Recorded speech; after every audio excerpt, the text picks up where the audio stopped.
আবারও ফিরে আসলাম আমাদের জীবনের গল্প অনুষ্ঠান নিয়ে। আমাদের ক্যামেরার সামনে দাঁড়িয়ে আছে এক ফুটফুটো এতিম মেয়ে।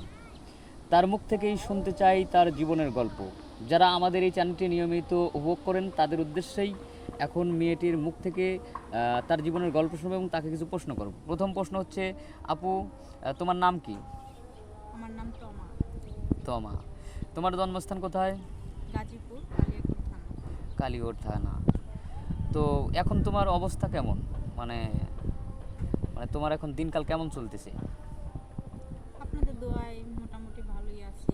গরিব ঘরের মেয়ে যেভাবে থাকে আমি ওইভাবেই আছি, একটা সাধারণ মানুষ আমি।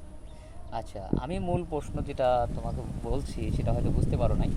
মানে তোমার তুমি তো মানে ক্যামেরার সামনে অনেকবার আসছো, তো তোমার বিয়ে শাদী হয়েছে কি না, বা কেউ প্রপোজ করছে কি না এ পর্যন্ত? আসছি ঠিক আছে, কিন্তু প্রপোজ করছে। প্রপোজ বলতে কি, মানে আমি তো এখানে আসছি বিয়ে শাদী বসার জন্য। সেক্ষেত্রে আমার ফোন নাই, সেজন্য আমাকে ফোনে অ্যাকসেপ্ট করে। অ্যাকসেপ্ট করে নাই? তোমার কাছে পার্সোনাল কোনো ফোন নাম্বার নাই? না। অন্তত বাটন ফোনও কেনার মতো অবস্থান তোমার হয় নাই? ছোটকালে বড় হয়েছি সৎ মায়ের ঘরে। জীবনে এখনো অনেক আশা পূর্ণ অপূর্ণ রয়ে গেছে। যদি মা থাকতো হয়তো বা মা আমার জন্য কিছু করতেন, আমার ভবিষ্যতের জন্য চিন্তা করতেন। সৎ মা ঘরে তো না বলি মায়ের বদনাম, সৎ মা ও মা। যাই হোক, অনেক কষ্ট দুঃখে বড় হয়েছি। আর মোবাইল তো দূরের কথা, অনেক সময় মাথায় একটু তেলও দিতে পারি নাই। আচ্ছা, অনেক দুঃখের কথা। তো আমি আবারও আরেকটা প্রশ্ন করি। তো এখন তুমি কেমন ছেলে চাচ্ছ তোমার লাইফ পার্টনার করার জন্য? একটু দর্শকের উদ্দেশ্যে কিছু বলো, তোমার দুঃখের কথাগুলি বলো, বা ভালোভাবে বলো। আমি এমন একজন ছেলে চাই, খুবই হাসি খুশি, আমাকে হাসি খুশি রাখবে। আসলে জীবনে আমি অনেক কষ্ট করে বড় হয়েছি, আমার লাইফে অনেক অনেক কষ্ট পাইছি। আমি চাই আমার লাইফ পার্টনার যে আমার স্বামী হবে, সে আমাকে হাসি খুশি রাখবে, বাট আমিও তাকে হাসি খুশি রাখবো। আর সব সময় তাকে আমি কেয়ার করব, সেও আমাকে সম্মান দিবে, ভালোবাসবে।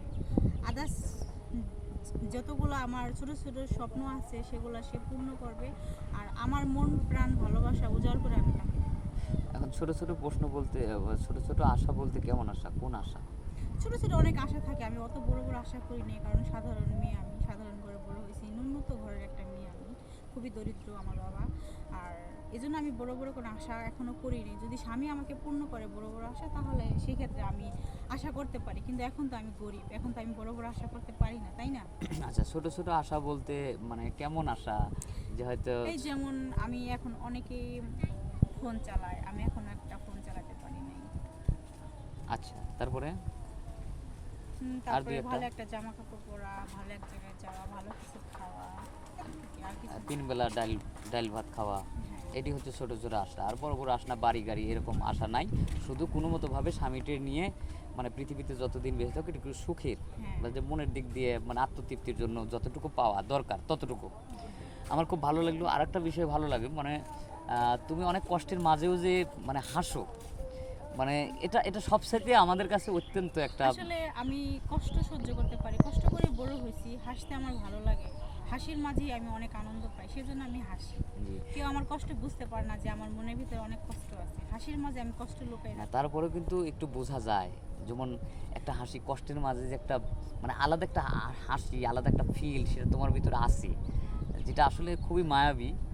মানে খুবই একটা মায়াবী। তারপরেও আমি তোমার জন্য দোয়া করি, বা আমরা যারা আছি সবাই দোয়া করি, এবং দর্শকদের উদ্দেশ্যে বলি যারা নিয়মিত আমাদের চ্যানেলটি উপভোগ করেন, দেখেন এই মেয়েটা মানে কতটা কষ্টে আছে। তার জীবনের গল্প শুনলেন। যদি কোনো সহৃদয়বান ব্যক্তি হয়ে থাকেন, যদি তার পাশে দাঁড়ানোর মতো মনে হয়, দাঁড়ায়।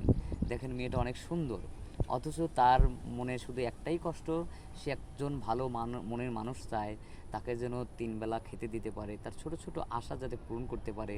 তো এরকম যদি কোনো মানুষ থাকেন, মেয়েটার কোনো পার্সোনাল ফোন নেই, যাক, আমাদের নম্বরটা স্ক্রিনে দেওয়া থাকবে, কেউ অযথা ভিডিও কল দিবেন না।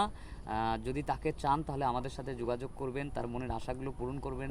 আর সবার জন্য আমি শুভ কামনা করি, এবং আমার ক্যামেরার সামনে আছে তমা ম্যাডাম, তার জন্য শুভকামনা করি, সে যেন একটা ভালো স্বামী পায়। আর সবারই শুভকামনা করে আমি এই এখন শেষ করছি। আল্লাহ হাফেজ, ভালো থাকবেন, সুস্থ থাকবেন।